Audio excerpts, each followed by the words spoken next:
Uttarakhand BJP में भीतरघात के आरोप जब से लगने लगे हैं तब से सवाल बहुत सारे हैं। सवाल संगठन को लेकर है, सवाल पूरी पार्टी की कार्यप्रणाली को लेकर है। लेकिन एक के बाद एक कई विधायकों ने जिस तरीके से शिकायतें की, उसके बाद सीएम सतर्क हुए और अब उन्होंने नसीहत भी दे डाली है।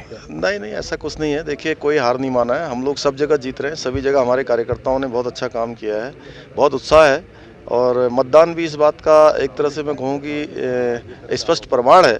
जिस प्रकार से मतदान हुआ है, जिस प्रकार से लोगों ने उत्साह दिखाया है, पुनः भाजपा की सरकार आ रही है। सर, मुखर होकर जिस तरह से आरोप विधायक लगा रहे हैं पार्टी के बड़े नेताओं को, हमने सभी से कहा है जिसको भी जो बात करनी है वो पार्टी फोरम पर बात करेंगे।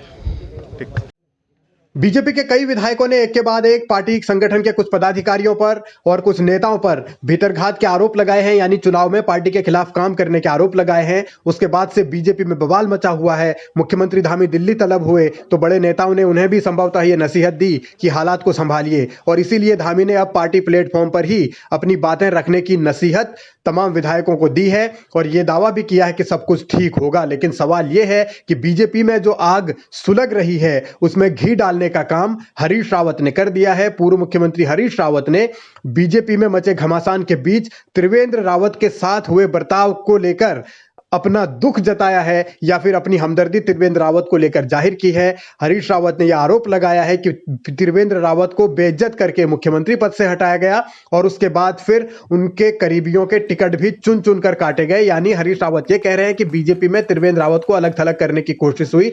विधानसभा चुनाव का जब टिकट बंटवारा हो रहा था उस दरमियान ये दिखा भी था। त्रिवेंद्र रावत के साथ कुछ विधायकों की बैठक हुई थी, चाहे वो धन सिंह नेगी हों जो अब कांग्रेस के टिकट से चुनाव लड़े हैं, मुकेश कोहली पौड़ी वाले, उनका टिकट काटा गया। जो भी ये कहा गया कि त्रिवेंद्र रावत के करीबी थे, उनका पत्ता बीजेपी ने साफ कर दिया, उनको टिकट दिया ही नहीं। और त्रिवेंद्र रावत का खुद भी टिकट काटा गया और उनसे ये लिखवाया गया चिट्ठी में कि वो चुनाव नहीं लड़ना चाहते। तो बीजेपी के भीतर की ये स्थिति है और उसी हालात के बीच हरीश रावत ने बीजेपी के जख्मों पर, खासतौर पर त्रिवेंद्र के जख्मों पर नमक छिड़का है। वहीं सीएम की नसीहत के बाद अब चुफाल ट्रैक पर लौटे हैं। लेकिन भीतरघात की तो रिपोर्ट अब तो सीधे संगठन को आई होगी, लेकिन अब बागी जो थे प्रत्याशी, वो बागी प्रत्याशियों के उससे लोगों को डर लग रहा है कि भाई कहीं बागी प्रत्याशी कितना वोट काटेगा। लेकिन भीतरघात की रिपोर्ट जो बाहरी जगह से, वो तो संगठन को देंगे, संगठन वाले तय करेगा। कुछ विधानसभाओं में जो हमने चैनलों के माध्यम से सुना, जहाँ तक है कि मेरी विधानसभा में तो कोई इस प्रकार का विषय भी नहीं आया, कोई किसी ने भीतरघात किसी ने नहीं किया।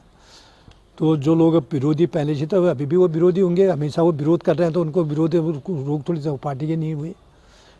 चुफाल भले ही अपनी सीट पर भीतरघात से इनकार कर रहे हों, लेकिन असल में उनके खिलाफ किशन सिंह भंडारी ने चुनाव लड़ा है। निर्दलीय वो मैदान में है, पिछली बार भी मैदान में थे, इस बार भी उन्होंने चुफाल को टक्कर देने की कोशिश की है। अब सवाल ये कि डीडीहाट सीट का क्या होगा, और उससे भी बड़ा सवाल ये कि भारतीय जनता पार्टी में जो विरोध के सुर उठ रहे हैं उन पर लगाम आखिर कब लगेगी।